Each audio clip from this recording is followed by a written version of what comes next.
Assalamualaikum warahmatullahi wabarakatuh. Pada kesempatan kali ini kami akan menjelaskan tentang CPOB. Dari mulai apa itu CPOB, kemudian bagaimana prinsip CPOB, dan selanjutnya apa yang melatar belakangi dicetuskannya CPOB 2018. Kemudian bagaimana perbedaan CPOB 2012 dengan 2018, dan yang terakhir bagaimana bentuk manajemen mutunya. Sebelumnya di sini kami akan memperkenalkan diri terlebih dahulu. Saya Syarifah Aulia Aufa dengan NIM 199507. Perkenalkan, nama saya Sri Wahyuni dengan NIM 199504. Saya Sanita Sari, saya dari kelas 2B, NIM saya 1994495. Saya Sofia Rupiana dari kelas 2B, saya dari kelompok 7. Kesempatan kali ini saya akan menjelaskan hal apa saja yang melatar belakangi dicetuskannya CPOB tahun 2018. Hal ini dikarenakan konsep penjaminan terhadap khasiat keamanan dan kualitas produk dianggap sudah tidak memadai lagi. Salah satunya yaitu penerapan dalam CPOB pada industri farmasi menjadi persoalan pada saat ini. Masih ditemukan pelanggaran-pelanggaran yang dilakukan industri farmasi di Indonesia. Hal ini, Badan POM mengeluarkan aturan mengenai diperlakukannya CPOB yang terbaru, yaitu CPOB tahun 2018, yang merupakan CPOB kelima yang sudah diterapkan oleh seluruh industri farmasi di Indonesia. Prinsip dasar CPOB dasar, semua proses pembuatan obat ditetapkan secara jelas berdasarkan pengalaman dan terbukti mampu menghasilkan obat yang memenuhi persyaratan mutu dan spesifikasi yang ditetapkan secara konsisten. Yang kedua, tahap kritis dalam proses pembuatan dan perubahan signifikasi dalam proses harus divalidasi. CPOB, cara pembuatan obat yang baik, bertujuan untuk menjamin obat dibuat secara konsisten, memenuhi persyaratan yang ditetapkan dan sesuai dengan tujuan penggunaannya. CPOB mencakup seluruh aspek produksi dan pengendalian mutu, yaitu 1.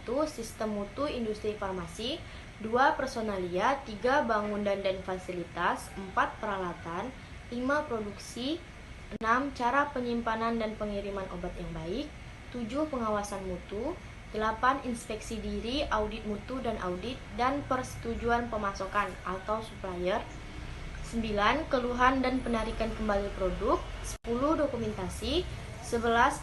Kegiatan alih daya, 12. Kualifikasi dan validasi. Perbedaan antara CPOB 2012 dan CPOB 2018. Jika dibedakan antara CPOB 2012 dan CPOB 2018, terdapat beberapa perubahan yang mendasar. Tidak hanya membahas tentang penerapan GMP, tetapi juga adanya aturan-aturan yang diadopsi dari ICH Q8 mengenai Pharmaceutical Development, ICH Q9 mengenai Quality Risk Management, dan ICH Q10 mengenai Pharmaceutical Quality System. Sebagai akibatnya, terdapat beberapa penyesuaian di bab-bab berikutnya. Tidak hanya perubahan pada istilah, misalnya pada bab 1, yang sebelumnya berjudul Manajemen Mutu, sekarang berubah menjadi Sistem Mutu Industri Farmasi, tetapi juga beberapa perubahan mendasar lainnya. Semua bab di dalam CPOB mengalami perubahan, baik sedikit maupun banyak.